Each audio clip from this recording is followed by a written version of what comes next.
the screen, we also see the world of illusion. What's the difference between watching a film on a screen and watching our own reality, or the film of our own life?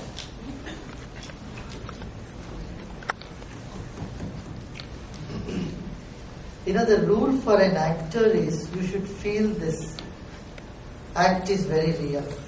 Then they'll be a good actor. They can bring the best. And the rule for best living is seeing everything as a dream, everything as a movie.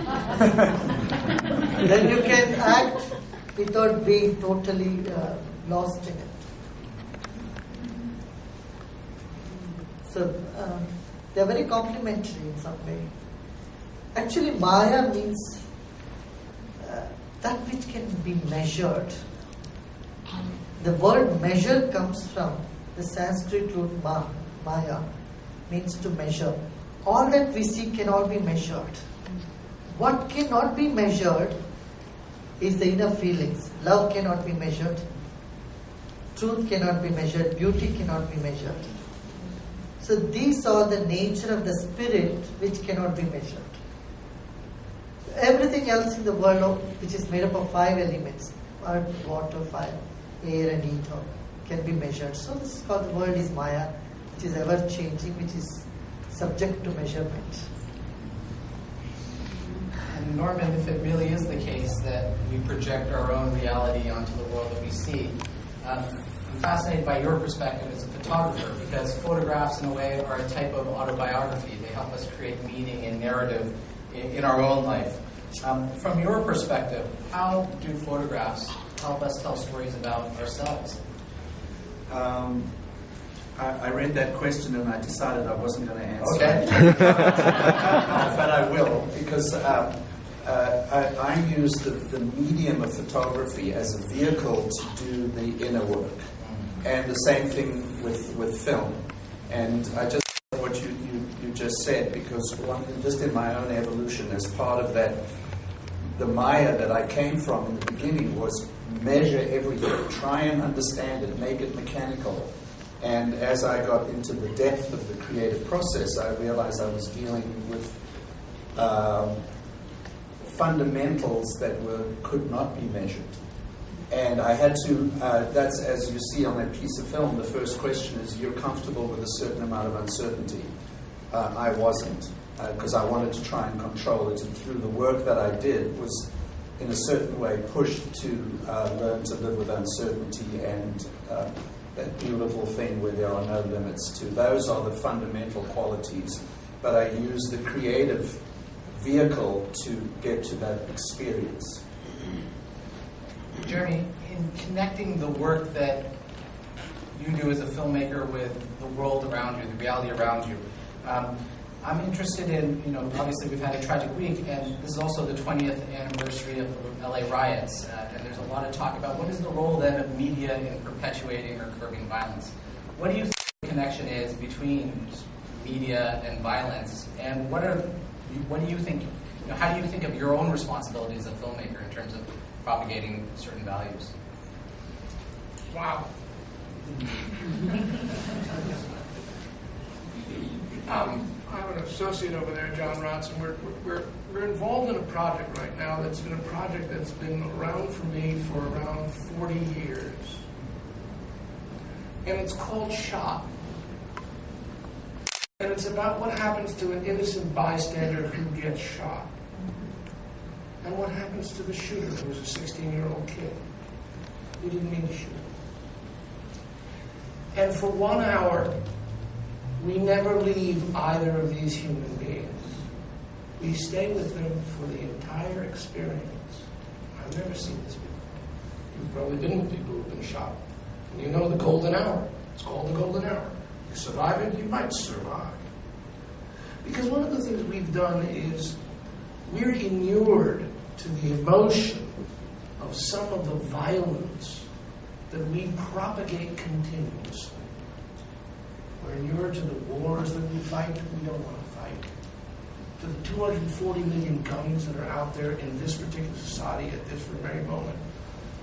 Michael's brilliant movie, Columbine, speaking to this issue. So the question now becomes, can we take a piece of media and get those people who see it to experience something that is clearly physical pain, so that we begin to remind ourselves who we really are. What are we doing? Why are we doing this? The one thing that film can do is, and any theater can do, and theater is about this, it provides the possibility of me to identify with you who's on that screen, which just happened with the people that you just saw. It just happens with us right here. That's what film can do. So if we make this right, which we will do, because you're going to help us spread the word, we're going to get people to get more conscious of what it means to live in a gun culture. You know, some of you don't know, Bill Cosby a couple days ago said, this was not about race. And the two poor kids who died on our campus, it's not about race. So people have guns. Can we change it? Well, if we put our energy, we can change anything. So, film propagates guns, shows them violence, guns. I like those exciting movies. Give me lots of blow-ups and all the rest. And maybe we can also use film to stop it. So, that's the responsibility.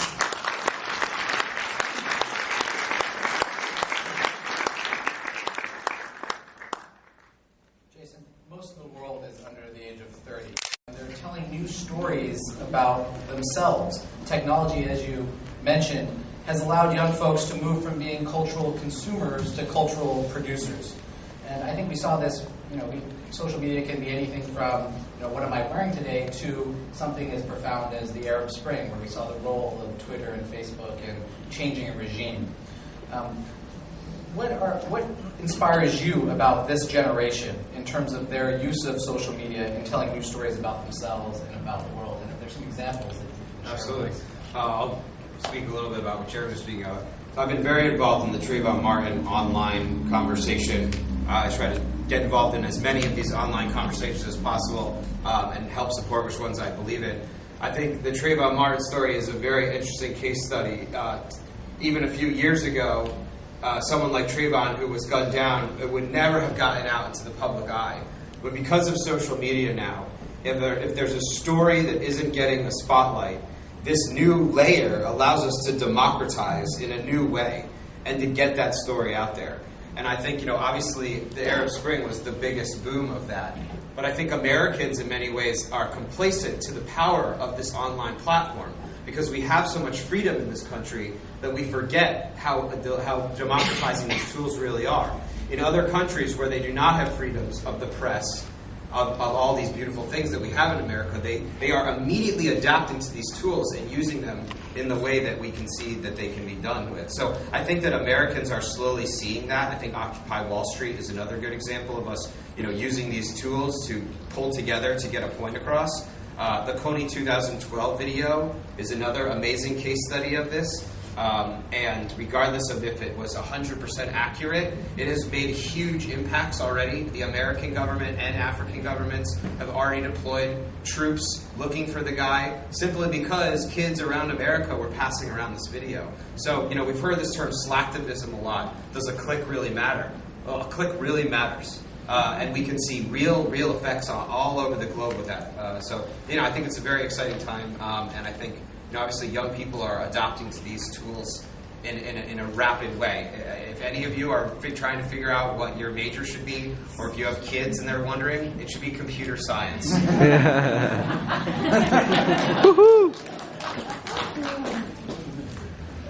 Guruji, we're talking about new media and cinema and television, which is all relatively new. But storytelling goes back thousands and thousands of years. It's as old as human history itself. When I was growing up learning about Hinduism in the U.S., I used to read Amar Chitra Katha comics about the great Indian epics like the Mahabharata and the Ramayana.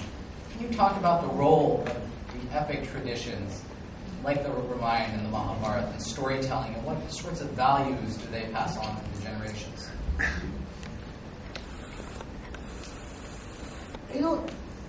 In those days, even 40, 50 years ago, when there was no television, these epics were the way of life. If we find thousands of villages in the names of Rama. Not just in India. You go up to Japan, till the end of Japan, you find these names prevalent. These stories have percolated. And each area has developed its own story, which is still thrilling. It instills certain values. They are not just stories, but it carries some values for the youngsters, young generation. As you were just saying about the social media, today social media has become a way of telling stories about personal story to people. And it can also be a vehicle for disseminating values, having faith back in the values. For example, recently in India we had this uprising on India against corruption. At IAC I am also the founding member of the India against corruption movement. So it's the Twitter and Facebook which has percolated through the whole society, irrespective of television media, could bring in people just in short period of time. Thousands could gather in a non-violent, peaceful manner and stand up against corruption. This has never happened before in such a big scale, where people have gathered, stood for a cause, because they have been inspired by values. Again, by Mahatma Gandhi's values, non-violence, truth, and standing up for these values. I feel the epics have played a role here too. It has ingrained that value. We can stand up, and not a single incidence of violence has happened in a country of 1.2 billion people. This is something that, the credit goes to perhaps the epics, where you have been asked to stay away from violence, but do peaceful protests. Norman.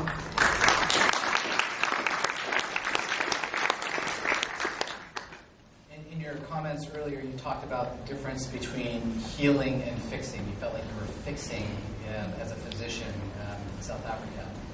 Have you found healing in the art that you do now, either for yourself or for the artist or for the world who sees your work? The fixing is basically at the mechanical level, and you may patch up a wound or treat someone's condition, and you send them out, and then they're back 4 months later, with the same condition. Healing doesn't necessarily have to fix the body. It's basically turns inward to an emotional change. So as I looked at, it was interesting, as I said, I didn't hear emotionally when I was putting my hands on people. It was an energy in me that was a resonance of love, because I was so wounded in that environment. I was completely cynical about love. And now, years later, as I'm doing this work, I'm realizing that that's the inner motivation. And just by being with people, coming from that resonance, from that place of love, and interacting with them, change can take place. Change, which is healing, not necessarily fixing. So as I've now reassessed my true will, in a certain sense, in this lifetime, I realize, even though I've got an identity as a photographer or now a documentary filmmaker, that basically, and it's embarrassing at one level to that part of me to say, no, I perceive myself as a healer. And it started with self-healing enough to heal the love, to be able to know that that is part of who I am. And just the presence of that is what we can all give each other as we re-enchant that aspect of ourselves. So as I said, the creators who are out there, out of the joy of what they do, they are shifting the resonance of the planet, and they are healers in that way. So that's the end of the sentence. Good sentence. Great sentence. Jeremy, we're on a spiritual journey, and you've thought deeply about cinema, consciousness, and human values in your personal life and in your professional life. What is the connection between human values and how did you, in your own spiritual journey, can you talk about your own process as a filmmaker? Wow. That's the second time I started my answer with wow. Yeah. I guess I struggle. Well, okay. Sometimes a film project chooses you.